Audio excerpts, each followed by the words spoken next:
Today's Metropolitan Club Forum, New Artistic Direction, is sponsored by the Greater Columbus Arts Council, represented today by Tom Katzenmeier, one of our board members and the director of the Greater Columbus Arts Council.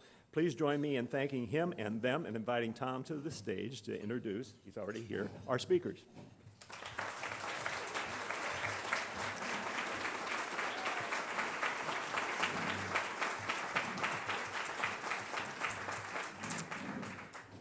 Thank you, Rich. I want you all to know how proud GCAC is to present this event today. You have the bios of the speakers in front of you, and I'm not going to go through that in detail, but here's what I want to tell you about them. These are three incredibly delightful, world-class, talented folks, and we are lucky to have all three of them here in Columbus, Ohio, and I want to personally welcome Edward and David again. We've been welcoming them for a couple weeks now, but this is sort of the culmination of all of that. So we are thrilled that you're here today. And I also have to introduce Dr. Wayne Lawson,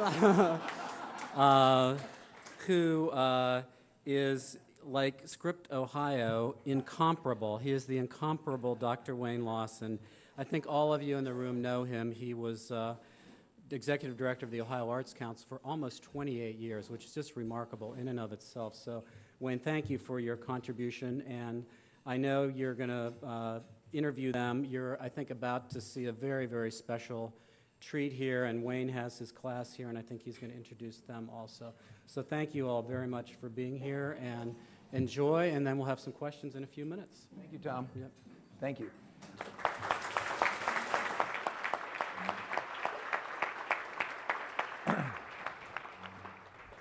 We were smiling a minute ago because as we look down, it says, please speak to the audience down here.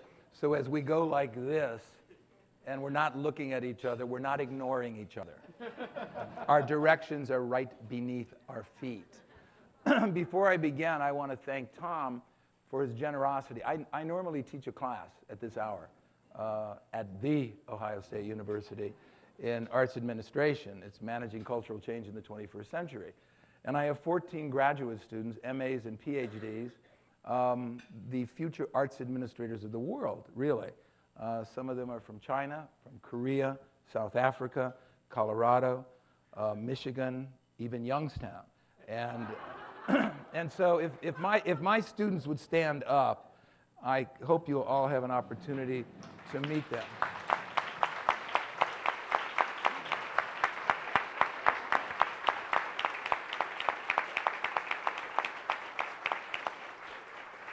Remember what I said in class, be nice, your jobs are in this room. Okay. I'd like to start, I've met both gentlemen here. They have been feted and cocktail partied to death. But at those parties, people are crowded together and drinking not water. And normally when you're at those parties, how are you, where'd you come, night, and done. You never get any nitsy-gritty, good stuff. You are in this room now, and we're going to go after some good stuff. Because nobody's going to leave. Nobody can corner you. They can't really respond and say that's a dreadful answer.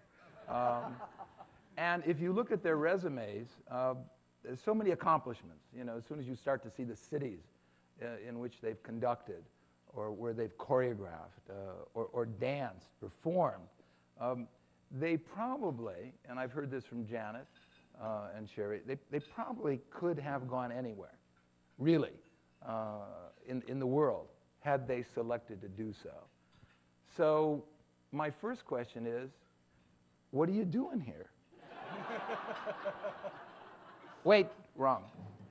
Why did you select to come to Columbus, Ohio, and be with the organizations you're going to be leading? Take it away. Shall I start? Go ahead, David. Well, I have to start with a question. I mean, do you believe in love on the first sight? Because if you don't believe in that, you will not believe my story. But what actually happened is when I flew over to conduct the ProMusica Chamber Orchestra for the first time, I had a 19-hour flight. I had to push it back until the day of the first rehearsal. I arrived literally, thanks God the flight was not delayed, I arrived literally 1 hour before the rehearsal started and went right in. And I was ill as well, I had fever.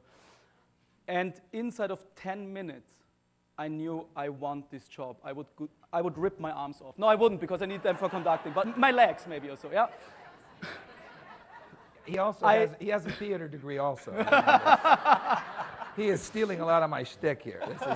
This is not good. But the thing is, I just love the sound of the orchestra and the attitude of the orchestra. The way it was just magic. It just happened. And after that 1 week we spent together, I knew I definitely want this job. I called my wife actually on that evening and I said, I want this job, I want it, I really want. And the great thing for me was, at that time, since I hadn't spent so much time in Columbus, I really didn't know so much about the field around the orchestra. And then when I came back, I was so excited and so relieved to see how wonderfully embedded the orchestra is here in Columbus and how much support here is and how much people really believe in the arts and how much collaboration there is between the arts institutions. So it all just came together for me, really, completely. That's a nice story. It's a true story. Good. Edward, anything similar? I mean, was it love at first sight, or did it take 7 cocktail parties? Well, to be honest, I never thought that I would be an artistic director. Last year, I'm going to name drop, but I was bowing in front of a lot of people at the Bolshoi Theater, and I premiered a ballet, and I checked a lot of different things off my list of things that I wanted to do. And I wanted to see, didn't know where I wanted to go. I could continue choreographing lots of ballets and be a consultant and, flying around and continue to make ballets. And then I got this wonderful email from Nancy Strauss, who is one of our amazing board members. And she was very convincing, let's just put it that way. She really convinced me to put my name into the hat and see and learn what this process was like in terms of Columbus, BalletMet. And through this process, I played hard to get.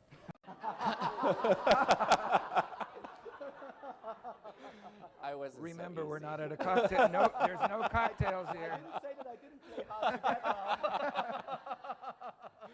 get. But it was very similar in that sort of way where I really believe that you live life in life's terms. And it was really the next step for me. I finally found the next step and my next passion of what I wanted to do. And it came in this sort of package. And it wasn't exactly the timing that I wanted, but it came exactly when I wanted it. And going back to what he was saying is that why I am here is because there is possibility here. There's possibility of collaboration. There's so much passion within the community, and especially the BalletMet board. I've been to a lot of ballet companies around the world, and I've never seen so many people that are so impassioned, because everybody within this room knows that being on boards and being a part of arts organizations, it's your passion and it's your time, and it's usually, for board members, it's time away from your family, away from your friends. This is extra work. And for me to see that really shows me that I can be a part of this, and that Columbus is growing, and that it's really has I would say a laser-like focus to where it wants to go. So I want to be a part of it. Great. I was at the Cleveland Orchestra playing for the Joffrey Ballet a couple weeks ago. And I went backstage and was talking to people. And I was sitting next to a gentleman. I had no idea who he was. Happened to be, he was head of the Joffrey. Ashley? I can't think of it. Ashley Weeder. Yeah, so blah, blah, blah. And of course, with my usual blah, blah, blah. What do you do? Oh, Joffrey. What do you do with the Joffrey? I'm the head of, And immediately, theater, you want to name drop. So I said, Gerard Charles, formerly, yes, he's backstage. He is? Went back, and I said, now I dropped the name. We're so fortunate. We have Edwaard Liang coming. He said, yes, we know him very, very well. You are very fortunate to have him. We've choreographed a piece. With David, it was Janet who called, and I said to her, how long is this search going to go on? And she just said, oh my God, we got him, we got him. You're not going to believe it. He's a Midwesterner. And I said, where did you find a Midwesterner? In Salzburg. And that was my introduction, and I think you can see as we begin this conversation how true both of those stories are. Artists are individuals who create meaning, beauty, utility in their respective worlds, and who, on occasion, create some of the most memorable remains of societies, past and present. Two comments about you, I read, indicate you're going to bring us something new. So what can we expect from you with your backgrounds, which speak to the creative process? Where are you going to take us?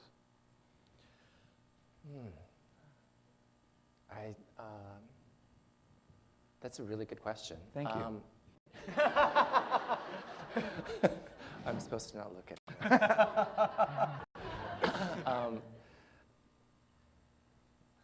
I guess the best way I can describe it is that the first thing that I'd like to take Columbus and the dance scene in Columbus is to continue what we've been doing, but also with what we have here in terms of collaboration is I've never been able to see it in any other city.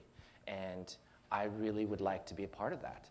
The first things that we've already talked with, me and David have talked, and we want to collaborate with ProMusica, we want to collaborate with the symphony, the opera. There's so much possibility in terms of creativity and creation. And I'm not really looking for what other companies have done around the world. I'm looking for something different. And with this possibility of collaboration, we're able to make a different way of producing art and producing an evening. And I think that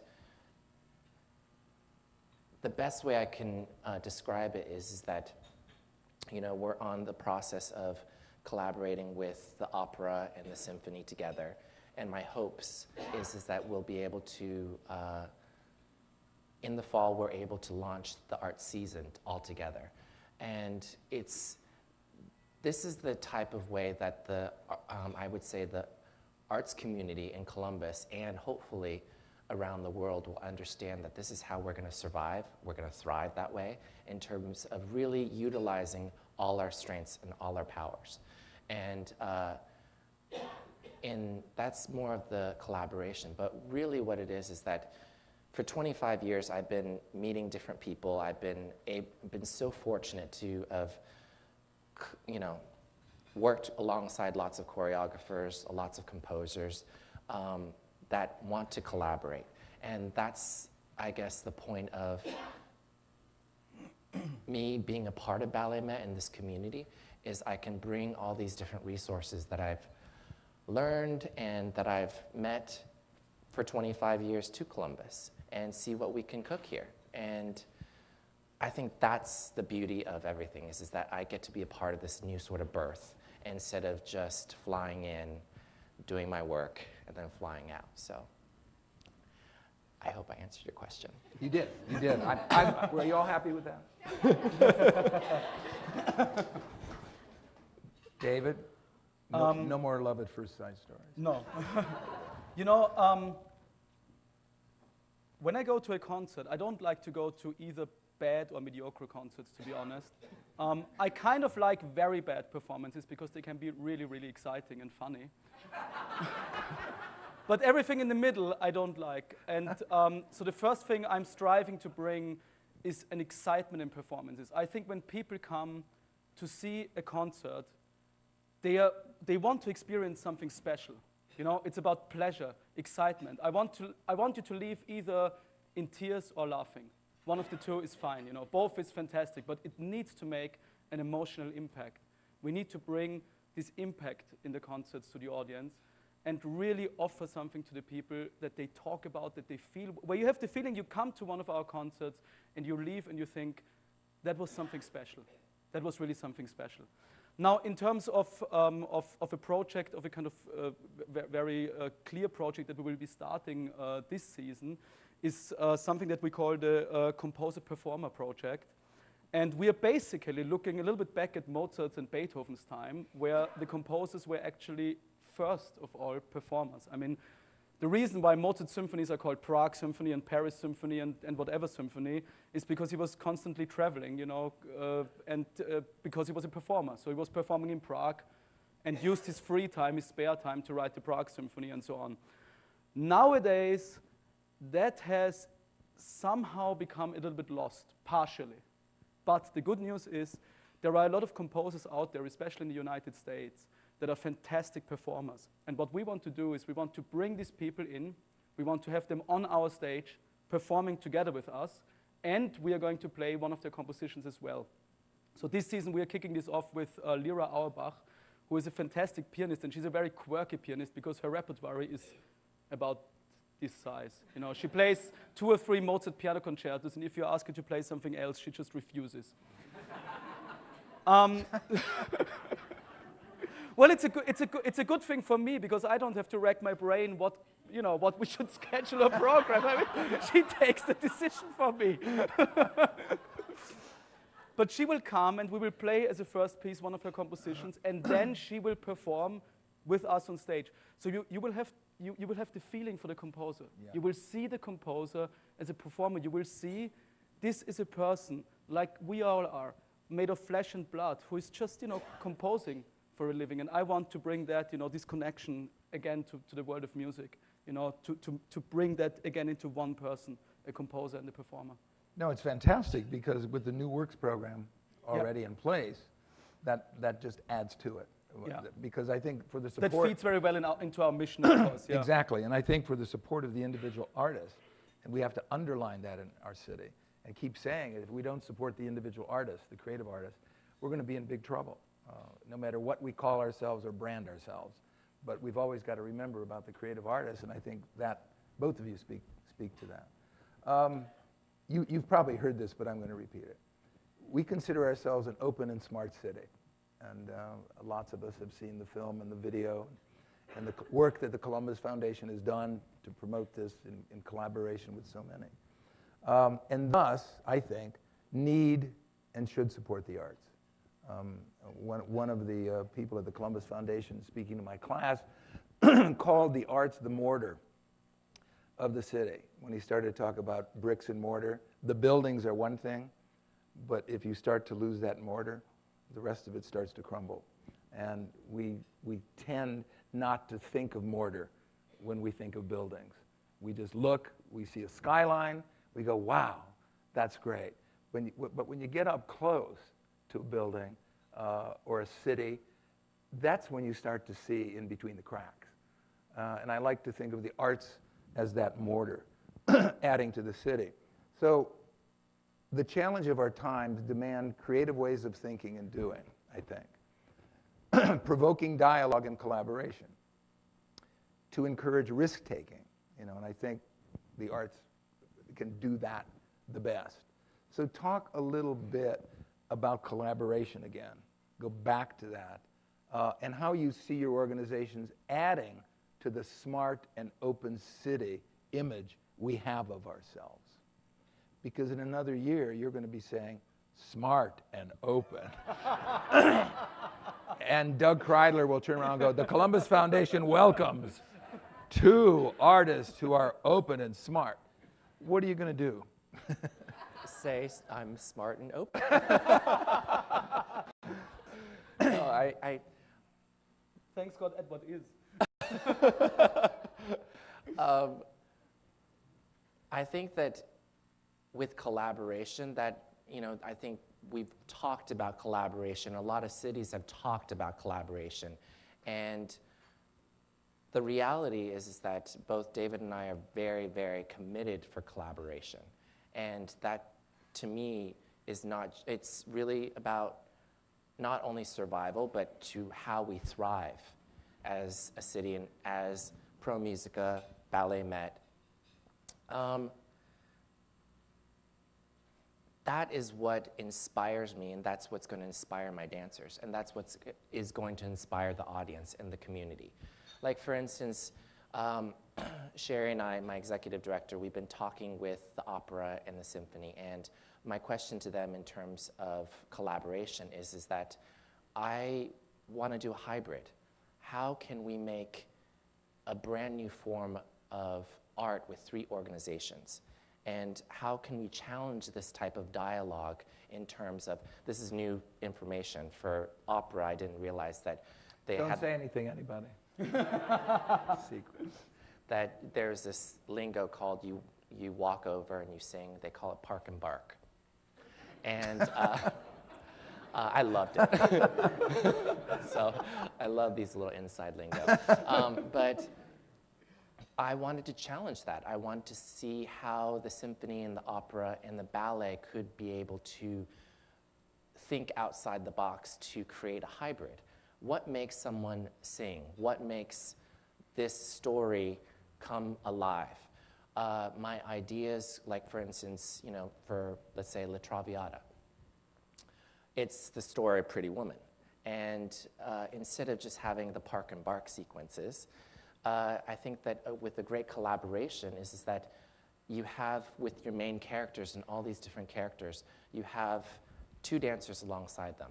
And it could be representation of the angel or the devil, or it's how they choose. It's how they choose their actions, how they sing.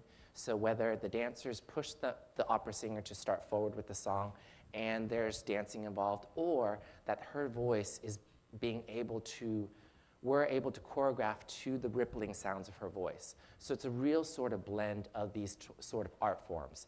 And that's what I'm interested in collaboration with. And with collaboration, I mean, with BalletMet, we're a fantastic organization, but I love live music. And I want that more for my audience. I want that more for my dancers. And in order for us to have live music is collaboration. And you want to think out, it challenges you, but it also makes you think outside of the box. And it makes you come up with these new sort of ventures that are relatively unknown to most cities and to most organizations. So it's, when I talk to a lot of choreographers that are around, like we're bringing Christopher Wheeldon and we're bringing hopefully a lot of big name choreographers. The reason why they obviously will take a nice reducing of the fee is because I know them, but it's all artists are attracted to creative, inspiring work. And that's why we're all here. That's why we do what we do. And that's why they want to come, is because they're attracted to collaboration. And if there is a bedrock of collaboration in this type of mentality, of course they'll come. So. No, good. David? I think we are very fortunate. It's a very lucky situation because I mean, honestly, and I'm not saying this like here as a show, I really like Edward, and I think, you know, we can, every time we meet each other and we talk to each other, we kind of realize that we have a lot in common. I mean, you know, I start to say something, hey, Edward, you know, the last time I did this there and so on. He was like, oh, really? I think it's a great idea. I had a similar idea to that. And so it's very easy to come up with ideas that would excite both of us at the same time. And I see Peggy here from the opera, who I like very much as well. And Peggy, I mean, most of you will know that it's not a secret, but Peggy has a wonderful voice. And Peggy will be actually singing with us with the ProMusica Chamber Orchestra in February. So, you know, I mean, we're starting to go the collaboration as well. But not only on that level, we will be in forms and ways also collaborating with the opera, because obviously opera needs, you know, an orchestra. That can be the symphony, that can be us, you know.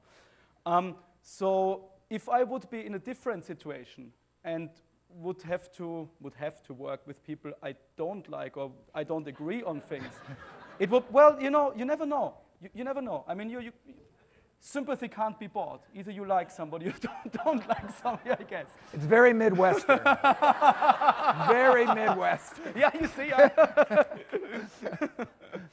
But I'm really in the fortunate situation that I'm working here with people that I think are easy to work with, and we have, you know, similar opinions. So I think the collaboration will be natural, and I think that's important. You know, you don't want to have kind of forced collaboration where you think it should be, it has to be. You want it to feel like a collaboration that's natural, that's kind of coming out of concepts that really work. And I have to say also, what I really like in Columbus is that I have the feeling both the wonderful board members of all the organizations, and Henry Vogel always said to me, an organization's health stands and falls with the board. I mean, I know that artistic directors and so take a lot of credit, but the truth is, it's always the board that is that is the health of the institution. And I think, you know, I'm incredibly grateful for my board.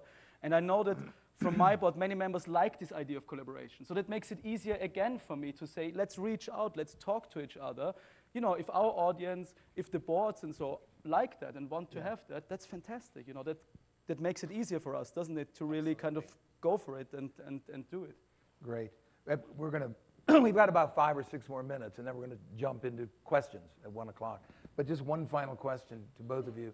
You mentioned, Edward, in the dispatch review about international. And my hope is to take the company international to international dance festivals. Obviously, you have a lot of experience in the international world. And David, just looking at your resume, all over Europe and here. Hearing my accent. What accent, David? Können Sie mir sagen auf Deutsch? Yeah, Das ist ja gut. Talk a little bit about us, our organizations here in the international scene, and the statement you made in the dispatch. Where would you like to see BalletMet, ProMusica in that context? With international, you know, I think that a lot of people ask me, because I was on the telephone with some board members for Sadler's Wells. They're a theater in London, and they're going to perform one of my works in November. And I was talking with them about possibilities for the future. And a friend of mine was like, well, why do you think that they would want BalletMet? And my question is, why wouldn't they want BalletMet? The idea of international travel is great because it shows visibility, and it shows visibility for BalletMet in the national and international dance landscape. And how we're able to get there is just different content that is not possible for other companies. Is that you, just like with any sort of company or business, you want to make sure that you're branding yourself in a way where you are unique. And that's, I guess, what Cheri and I would love to do, my executive director and at the board, is that we'd like to brand ourselves and move forward in a way where we're really unique within the dance landscape, and that we're finding our niche. But also at the same time is that these producers of all these international festivals and houses, they all want content, and they all want amazing content. And if you have this type of content, the world is only possibility for BalletMet. And with that being said, I think that every sort of arts organization, but especially ballet, is that you want to be strategic in how you move forward within the different festivals. So, you know, I've been jumping around these different festivals in terms of a dancer, also choreographer, now as an artistic director. So it's always slow moving, but it needs to be slow moving. But I see that absolutely happening, because it's really about giving my dancers, my organization, the board, new experiences internationally. Doesn't it also add to the creative process? Absolutely. The more you see, the more you do, the more people you meet, the more languages you hear, the more colors. It's a snowballing effect. Yeah, It's you know, I just brought 2 of my dancers to the Indianapolis International Gala. And it was the first time that they've been in this type of platform. It's very intimidating, but that was exactly my strategy, is to be able to open their horizons in this sort of way, where it's just 2 dancers, but it's so infectious. You bring them back to the organization, they talk, their energy, the way they've changed is unbelievable. And imagine if you can do that with the whole company, and how you bring that back into Columbus, and this type of infectious energy thrives. And so that's my hope and dreams for that, of this type of travel. Very smart and much more open. Thank you. Tell Doug Kreidler I kept repeating that if he's not here, so he knows. David? About 25 years ago, if you would have asked anybody in Europe where or what is Birmingham, everybody would have said, Birmingham, what's this? Then Simon Rattle took over the City of Birmingham Symphony Orchestra, and now about 25 years down the line, everybody, and I'm not talking only about classical music fans, everybody in Europe can tell you that Birmingham is close to London in the UK. Not everybody, 90% of the people, let's say. And the reason for that is that the City of Birmingham Symphony Orchestra has since then become a world-class orchestra and toured extensively through Europe. They were at Salzburg Festival and so on, you know. Yeah. They became a trademark for Birmingham and an ambassador. And exactly, I think that's one of the reasons I want, as soon as possible, to take the ProMusica Chamber Orchestra first onto a tour through Ohio, and at a later level on a national tour, maybe one day on an international tour, actually, to be an ambassador for Columbus and to show that Columbus can have and has absolutely world-class art. Now, if you have something that you think is world-class and that it's worth showing to the world, I think you should show it to the world, you know? Otherwise, the world will not understand that you have it. And I think the ProMusica Chamber Orchestra is right there, and we need to show that, you know? And I think that's, you know, that's the same with the ballet and so. So suddenly everybody will be saying, wow, Columbus, that's the art city, you know? That's the city where it's happening and so. But you need to bring, well, the thing is, you need to bring your product, you know, out. Columbus is a very, very famous city. I mean, everybody knows the OSU. Everybody knows the football team, which I love because I was at the game last Saturday. Yeah, but wait, ask him where he was sitting. I was sitting in a suite, in the first row of a suite. We would all, David, love the football game if we were in a suite. Well, I think the reason I really loved it is because they crushed San Diego. It was fantastic, and I think, you know, it's wonderful if a city is known for many diverse things. That will make it even more attractive, and people will speak about it. And I promise, despite the fact that an audience in a concert, let's say, is between 1,000 and 2,000 people, that doesn't sound like so much, but people speak to each other.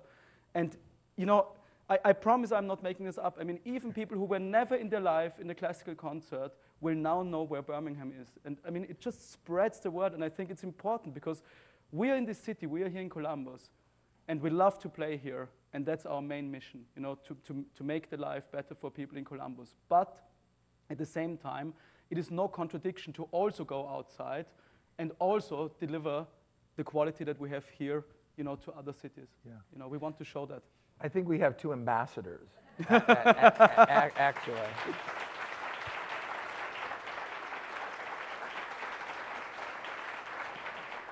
I think it's time for question and answers, and I gather it's going to be right over there at that microphone.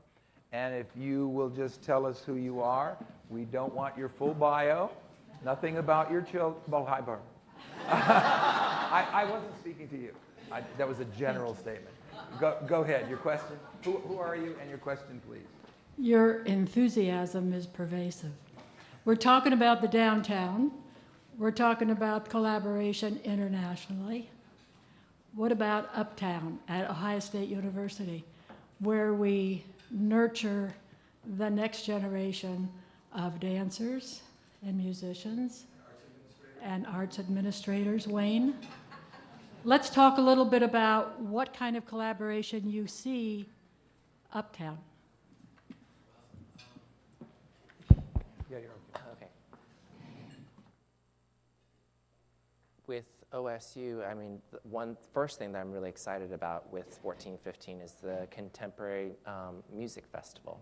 And I've been really lucky in terms of Bill Connor has asked me to be a part of a group where we would talk about different composers that would come and teach and grow, but most importantly for me is music, new music.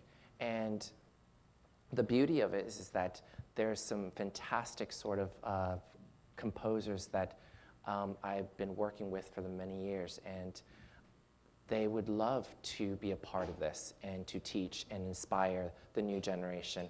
And at the same time is to have a piece of work that BalletMet can collaborate with them and grow a new ballet. And like, for instance, this amazing Chinese hero, I mean, Tan Dun, he's incredible. And we've been talking, we met in Shanghai and we talked about collaboration for a long time. And for a lot of composers, they don't have this type of platform. You'd be surprised that these world famous composers don't get asked to be a part of this. And so these type of collaborations is perfect because it gives a platform for these amazing artists to come and be a part of the conversation.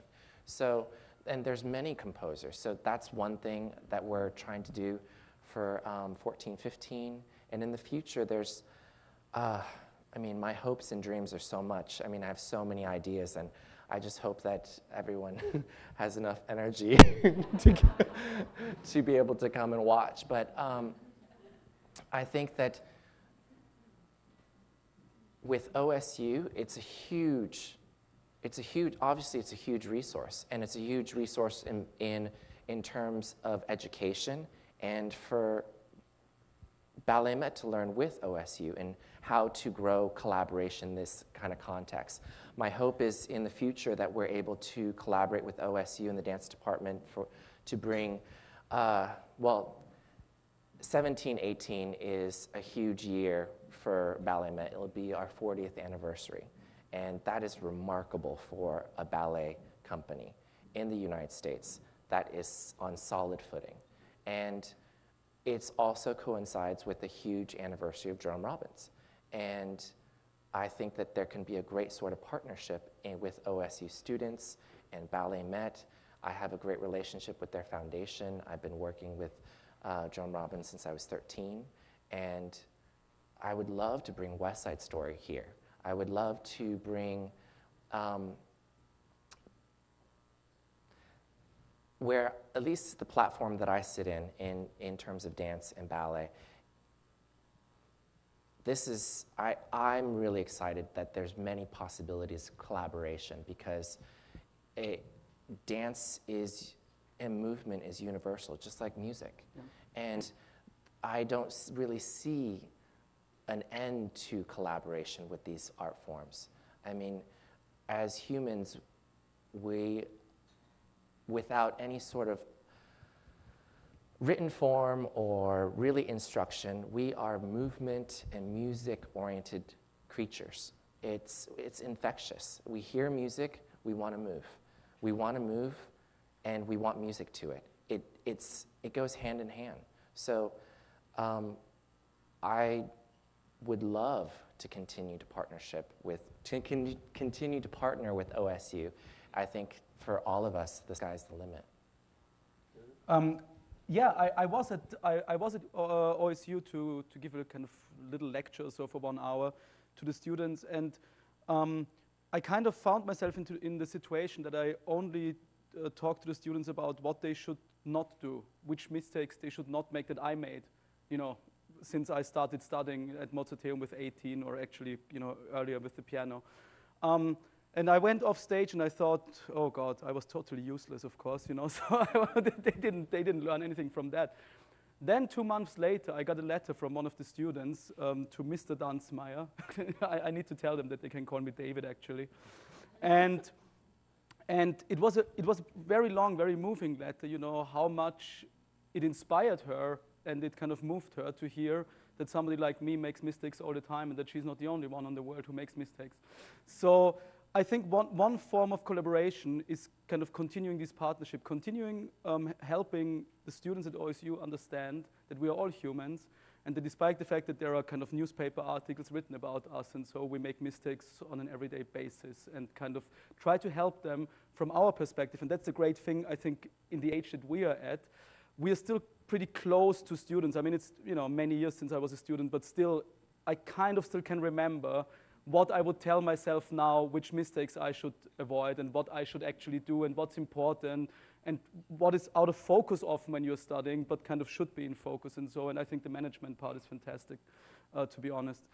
The other thing is I've offered to, for example, go to the OSU and conduct the orchestra for a rehearsal. We are thinking about side-by-sides, you know, which is not as easy for a chamber orchestra to do, to be honest, because we are smaller in size as an orchestra, so how many people can you fit in a side-by-side?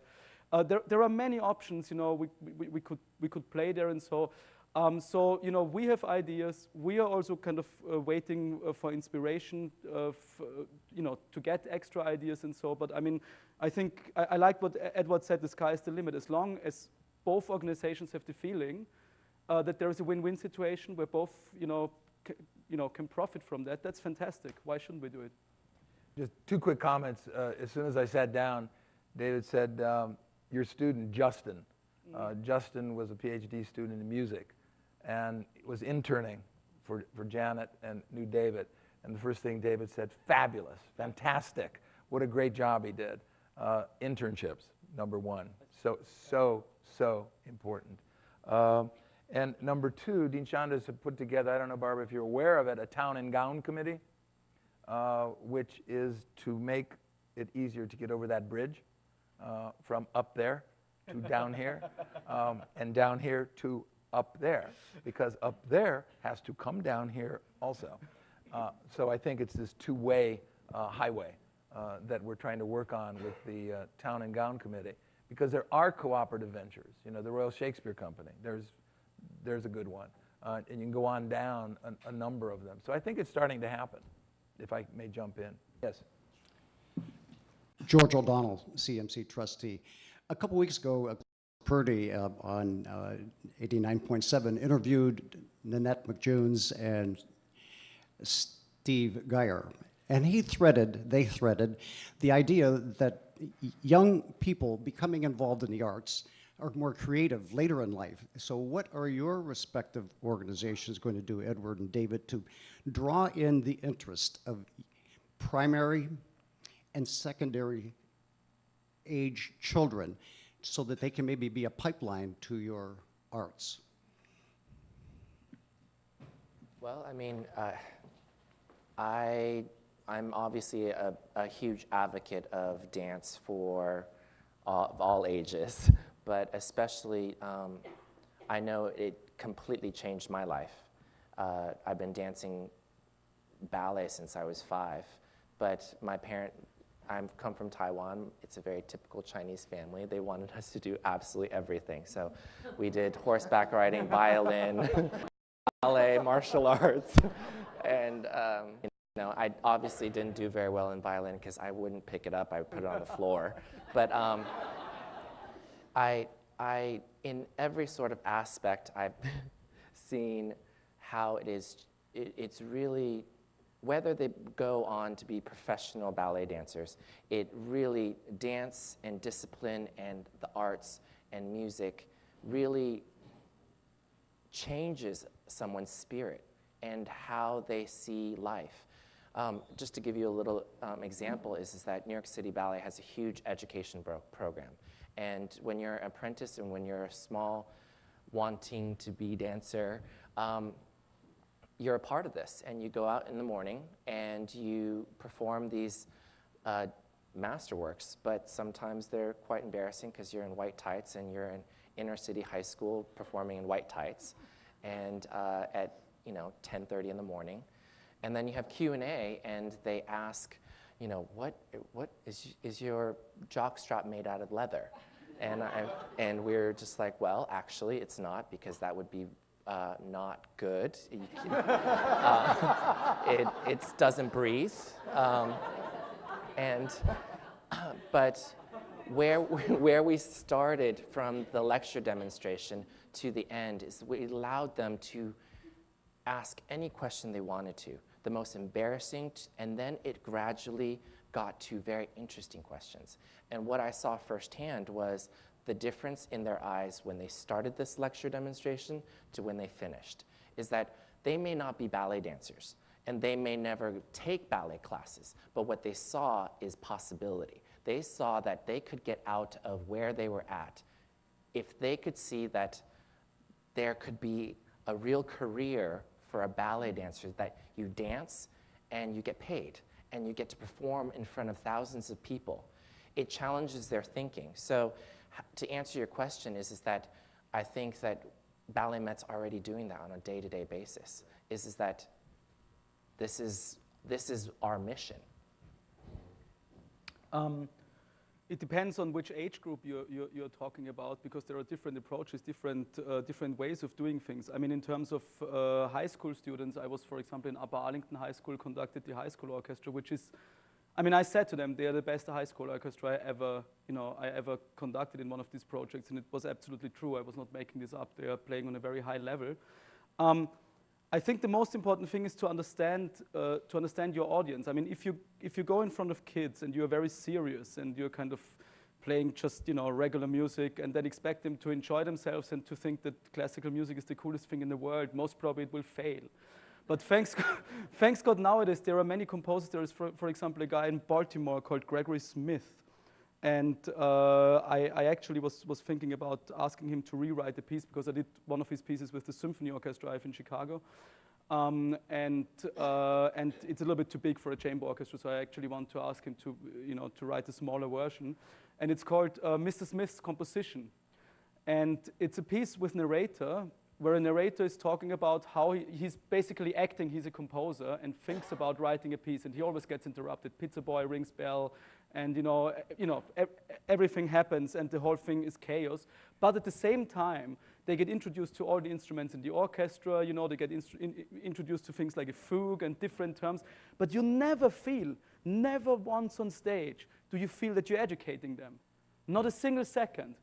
They get all this knowledge and appreciation for music, and it's a cool piece, but they never feel educated. And I think that's the way, as an arts organization, when you think about education work, work with children, you want to go about. You want to make it fun, you want to make it not too long, and you kind of want to entertain them. And while you are entertaining them, they get into this kind of mood of, hey, actually, music is cool, classical orchestras are cool, that's fun, and then they associate it with something positive.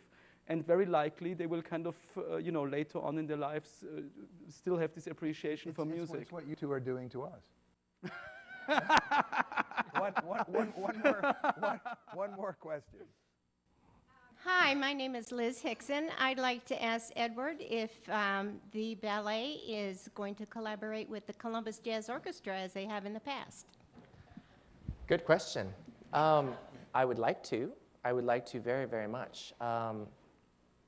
I think that that's also the beauty of so many amazing organizations in Columbus is at the same time is I don't have enough time in the day, and I want to continue to collaborate with the jazz orchestra, and I think that we will, and I'm hoping to be able to collaborate with, I guess my answer is that, there's so many different organizations in Columbus, and that I want to find the right collaboration. Just like what David said, is that sky is really the limit, but it's where we want to go as two organizations. And hopefully, as BalletMet and as all these organizations move forward in collaboration, is that we'll understand more. Like, the more one collaboration will spark another idea of another collaboration. So I'm hoping that I get to collaborate with them, and that I'm hoping that they'll call us. As we bring closure here, I just want to note that, and I think you all feel it, that when people and art connect, you get electricity. And I think that's been generated here. And I think these two gentlemen are going to be wonderful additions to our city. And I think to our art scene, and I think they're going to help us all celebrate the creative process. So on behalf of everybody at this big cocktail party without cocktails, I'd like to say welcome to the city of Columbus.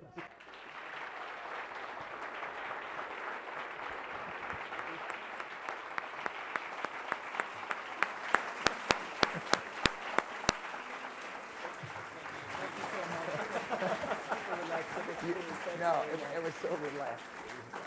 And I'd like to say on behalf of the Metropolitan Club, thanks for coming here and collaborating with Wayne for a great program. Obviously, you've heard this a number of times, the enthusiasm, the youth, the excitement is contagious, and I think it'll be just terrific for our town. I really look forward to it. I want to thank once again the president of the Greater Columbus Arts Council and our board member, Tom Katzenmeier, and the Columbus Arts Council. Thank you very much.